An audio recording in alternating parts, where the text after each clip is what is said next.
Assalamualaikum warahmatullahi wabarakatuh. Ustadz Abdul Somad kupas tuntas tentang masalah zakat. Yuk, tonton videonya sekarang. Ustadz, berapa batas penghasilan kebun sawit yang harus dikeluarkan zakatnya?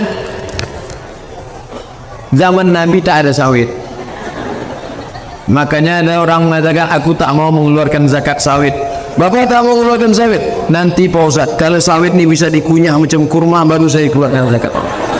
Ada orang gitu, karena zakat sawit ini pakai kias. Makanya Majelis Ulama Indonesia membagi dua. Yang pertama, dikiaskannya ke makanan pakai mazhab Hanafi, tidak pakai nisab. Pokoknya asalkan keluar, asalkan panen, keluarkan 5%. Potong biaya operasional, pupuk, panen, berondol, rumput segala macam. Pokoknya asal panen keluarkan 5%. Kalau sejuta berarti 50.000, 5%. Ini kelompok pertama. Kelompok yang kedua, dikiaskannya ke dagang. Karena kata dia sawit itu tidak dimakan buahnya, tapi yang dijual itu, yang dipanen itu adalah hasilnya. Maka sama macam kulit manis, buah pala, cengkeh, maka yang dikeluarkan hasil dagang.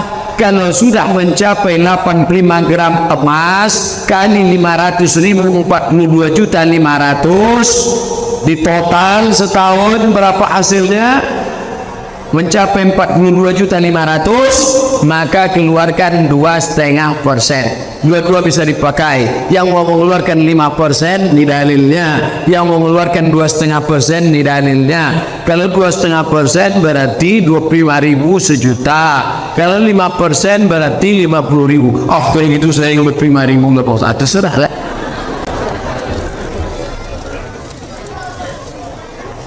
Kenapa Allah tidak langsung membinasakan Zionis Israel? Kenapa Allah tak langsung aja innama amruhu iza arada syai'an ayakula lahu kun? Langsung orang Israel itu jadi monyet, jadi cigak cingkuk. Bisa kan? Bisa kan? Bisa. Pertanyaan ini sudah saya tanyakan ke Syekh Muhammad Jibril dari Al-Azhar Kairo 20 tahun yang lalu. Saya angkat tangan, waktu itu saya mahasiswa. Assalamualaikum Syekh Muhammad Jibril, Profesor Dr. Syekh Muhammad Jibril, Dr. Hadis di Al-Azhar. Assalamualaikum Syekh. Ya. Kenapa kaum Ad hancur, kaum Samud hancur, kaum Madian hancur, kenapa Israel tak hancur? Senyum Syekh Muhammad Jibril. Apa kata dia? Kalau Israel hancur, kau masuk surga pakai apa? Ditunjuknya saya. Kalau Israel dihancurkan Allah, kau masuk surga pakai apa? Allah menyiapkan Israel supaya kita berjuang, berjihad, membebaskan Palestina. Allahu Akbar. Tapi jangan anak-anak muda ini besok ke Palestina semua. Saya tak mau tiba-tiba dapat berita Riau Post 50 anak Bencakulubi ke Palestina dan sekarang sedang terdampar karena kelaparan, tak dapat lontong sayur. Kalian tolong Palestina dengan prestasi, akan anak-anak Bencakulubi akan menjadi bisnismen. Amin. Tiba-tiba nanti ada anak Bencakulubi yang menyumbang $50.000 ke Palestina untuk membebaskan, menolong, buat sumur bor, menyekolahkan anak-anak Palestina, memberikan bantuan beli perban, membangun rumah sakit Indonesia sebenarnya di Palestina. Siapa yang membangun itu? Tiba-tiba nanti ada rumah sakit Bencakulubi Hospital. Siapa yang tidak bersyukur? Bangga kita. Bisa. Tapi itu target jangka panjang. Untuk jangka pendek kita selesaikan aja masjid ini. Anak muda harus bermimpi. Kalau anda tidak pernah bermimpi, maka anda tidak akan pernah melihat mimpi menjadi kenyataan. Betul? Orang yang paling terjajah adalah untuk mimpi pun dia tidak berani. Mimpi pun tak berani. Apalagi menghadapi dunia nyata. Maka kau mesti berani bermimpi-mimpi. Tapi ingat, kakimu harus tetap menginjak ke tanah. Gantungkan cita-cita tinggi bintang di langit, tapi kakimu tetap injak ke tanah. Kalau kakimu tidak injak ke tanah, berarti kau hantu. Itu yang punya kebun sawit banyak itu siapa? Anak bencak kelubi berapa hektar? Ya sejauh mata memandang. Apa hukumnya non-muslim berpenampilan muslim mengucapkan kalimat salam, insyaallah, alhamdulillah, pencitraan, bahasa kerennya penipuan. Supaya apa? Supaya dipilih jadi caleg, pakai sorban, pakai jubah, masuk masjid, pakai koko, pakai kain, pakai jubah, pakai sorban, senapan angin belum berpotong, menipu, membagi-bagi, penipuan, pencitraan.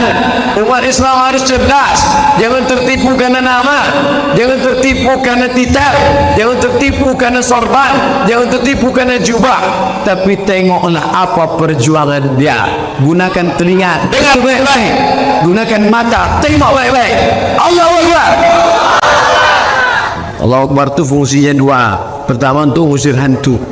Kalau ada kawan-kawan yang mengantuk di sebelah, Allahu Akbar. Ada nampak-nampak yang ngomong, Allahu Akbar. Sebelum mulutnya tutup atau sedang, Allahu Akbar. Pak Ustaz, kami bagian parkir acara ini hanya bisa mendengar suara Ustaz dari kejauhan. Apakah amal pahala kami diterima? Kalian dapat dua, dapat pahala mengaji, dapat pahala parkir. Siapa yang mau dapat dua, aku diikut Ustaz.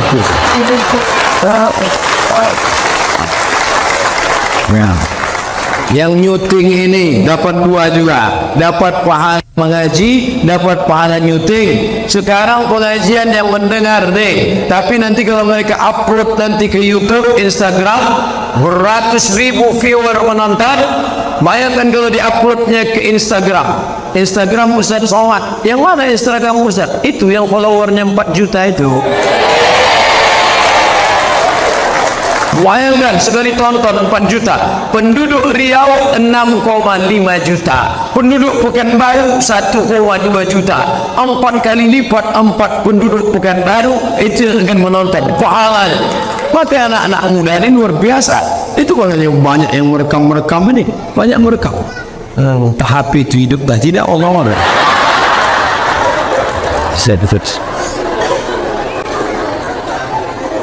Pak Ustaz, di desa kami masih ada warga yang kredit barang. Mohon penjelasannya Pak Ustaz. Kalau uang dengan uang riba, pinjam 100 ribu, bayar 120 riba. Pinjam 1 juta, bayar 1.100.000 riba. Tapi kalau uang dengan barang tidak riba. Pinjam, beli panci, cicil, tidak riba. Karena akadnya uang dengan barang. Kalau uang dengan uang riba. Tapi kalau ada pihak ketiga, motor orang kredit motor, ada pihak ketiga, finance, keuangan, itu riba karena tak langsung. Tapi kalau Bapak Kades punya motor, saya mau beli motor, Pak Kades, ku beli motor Pak Kades, ku cicil, tidak riba karena akadnya uang dengan barang. Tapi kalau ada pihak ketiga, maka membayar uang ke pihak ketiga, uang dengan uang, motornya dibeli cash, itu riba. Pokoknya mudah saja, uang dengan uang riba, uang dengan barang tidak riba. Apa hukumnya beli beras dari amil zakat untuk dizakatkan lagi? Udah selesai udah. Ini udah bulan haji, apa cerita zakat juga lagi? Ini beras 2,5 kilo. Aku beli beras ini 2,5 kilo tunai, maka beras menjadi milik saya. Sekarang saya bayar, aku bayarkan ini beras sebagai zakat fitrahku bulan ini tunai. Sekarang beras ini milik siapa? Kita ulang balik. Memang kalau kurang cairan payah nangkap. Saya datang ke masjid, membeli beras. Aku beli beras ini 2,5 kilo tunai. Sekarang beras punya siapa? Punya saya. Lalu beras ini saya bayarkan. Aku bayarkan zakat fitrahku tahun ini tunai. Sekarang beras punya siapa? Beras punya 8 asnaf. إنما الصدقات للفقراء والمساكين والعاملين عليها والمؤلفة قلوبهم وفي الرقاب والغارمين وفي سبيل الله وفي السبيل. Sekarang saya beli lagi beras itu. Aku beli beras ini 2,5 kilo tunai. Sahkah jual belinya? Tidak. Kenapa Pak? Ini bukan pemilik beras. Kita tak boleh menjual barang yang bukan milik kita. Aku jual sawit 2 kapling tunai. Punya siapa? Engkau. Mana bisa? Kecuali dia memang tukang jual beras. Dikumpulnya 2,5 kilo, 2,5 kilo, 2,5 kilo, dibuatnya 100 kresek. Itu boleh. Tapi kalau beras itu juga, aku beli, aku jual, aku beli, aku jual, aku beli, aku jual. Lama-lama kuya. Akadnya sudah bermasalah. Makanya saya berpegang kepada mazhab Syafi'i. Saya kalau bayar zakat fitrah dari sejak pulang dari Maroko 2008, ini 2018, sudah 10 tahun tak pernah saya bayar zakat fitrah pakai uang, tak pernah. Saya bayar zakat fitrah pakai beras. Saya beli beras, masukkan ke kresek, saya sendiri nyerahkan. Aku bayarkan zakat fitrah untuk aku bayarkan zakat fitrah untuk keluargaku, aku bayar zakat fitrah untuk anakku, aku bayar zakat fitrah untuk emakku. Bawa, jangan malas bawa beras. Beli beras, bayarkan beras. Kalau mau berpegang pada mazhab Syafi'i. Tapi kalau mau pegang mazhab Hanafi, pakai duit. Ini banyak orang campur mazhab, dari rumah Hanafi sampai masjid Syafi'i.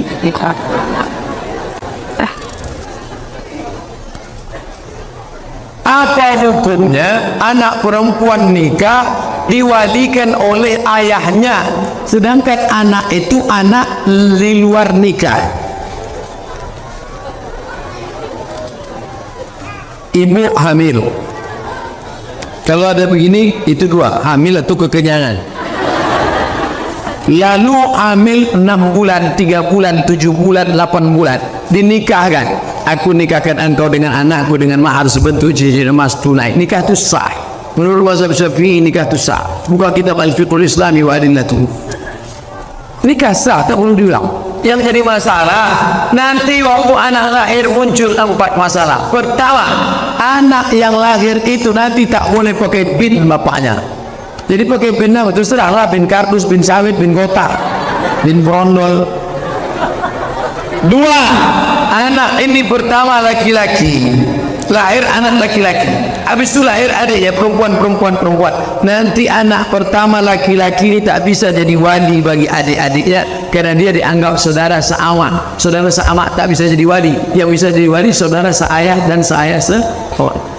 3, kalau si bapak mati, anak ini tak dapat harta warisan karena mereka tak ada hubungan nasab. 4, lahir anak gadis cantik jelita dipinang orang, maka si bapak tak bisa jadi wali. Walinya siapa? Wali hakim.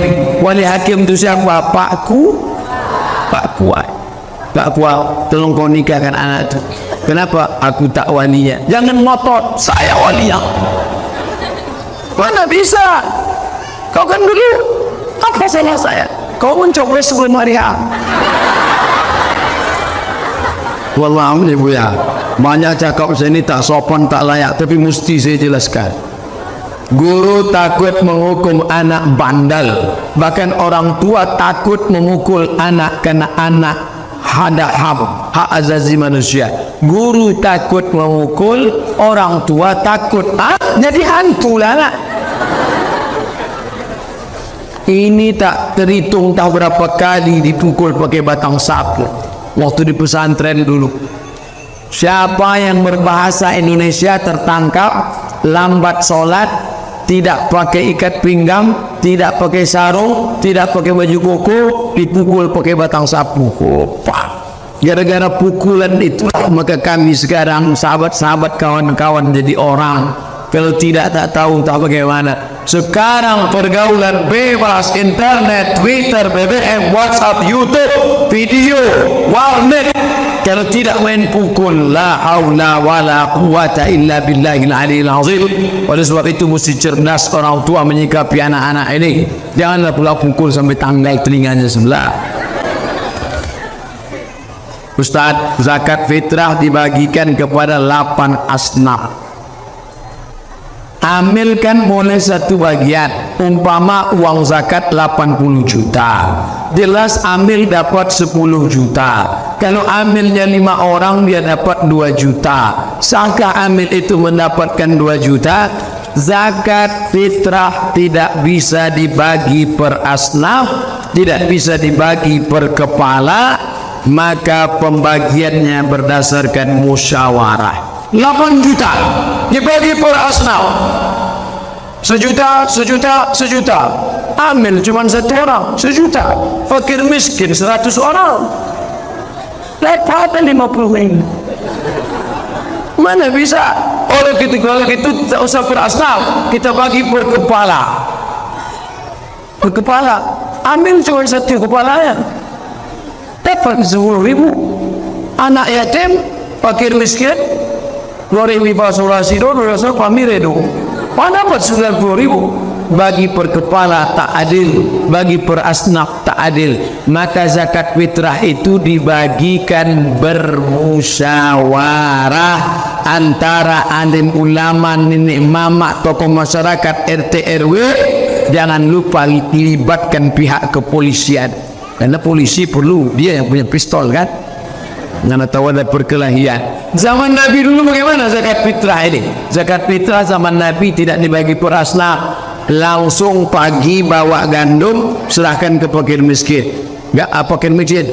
Nih, dulu begitu. Sekarang pakai amil, maka dimusyawarahkan. Ini cocoknya bapak ini berapa? Ini ibu ini janda 1. Cocoknya dia dapat 5 kilo. Dah. Ini janda 1. 5 kilo juga? Enggak, dia janda 1 tapi anaknya 5. Kalau gitu cocoknya 50 kilo.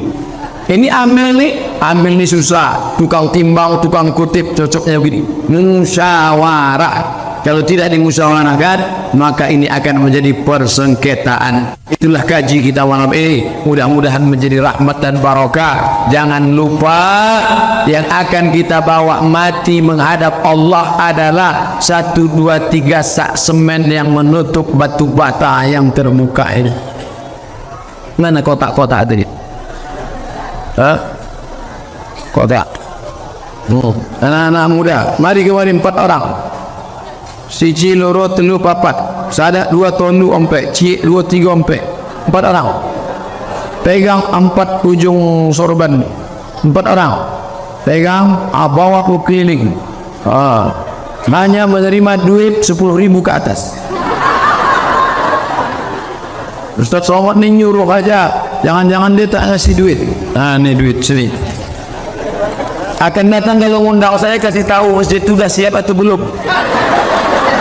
Sini dulu nih, sini dulu. 1, 2, 3, 4, 5. Cuma itu ada duit. Dah, minta yang lain. Jauh-jauh, makin dekat makin sakit hati tengok. Untuk membeli semen, untuk membeli batu bata, walaupun masjid dia tak meminta, kita ingin persiapan mati menghadap Allah. Maka tapak yang kau makan busuk, wa man labista ba'amalita yang kau pakai laku, mobil tinggal, sawit tinggal, karet tinggal, yang kau bawa adalah itulah duit Allah. Itulah yang akan dibawa mati menghadap Allah Subhanahu wa taala. Jangan lupa sorbannya balikkan lagi. Tak apa-apa. Ala hazihi niyah, terus walaupun kami berdoa terus berkeliling. Ibu-ibu ni yang paling penting, karena dompet bapak ni ibu dia yang megang. Ala hazihi niyah wa kulli niyatin salihah. Al-Fatihah. A'udzu billahi minasy syaithanir rajim. Bismillahirrahmanirrahim. Alhamdulillahi Rabbil Alamin. Ar-Rahmanir-Rahim. Maliki yaumiddin. Iyyaka na'budu wa iyyaka nasta'in. Ihdinas siratal mustaqim. Siratal ladzina an'amta 'alaihim ghairil maghdubi 'alaihim waladdallin. Amin.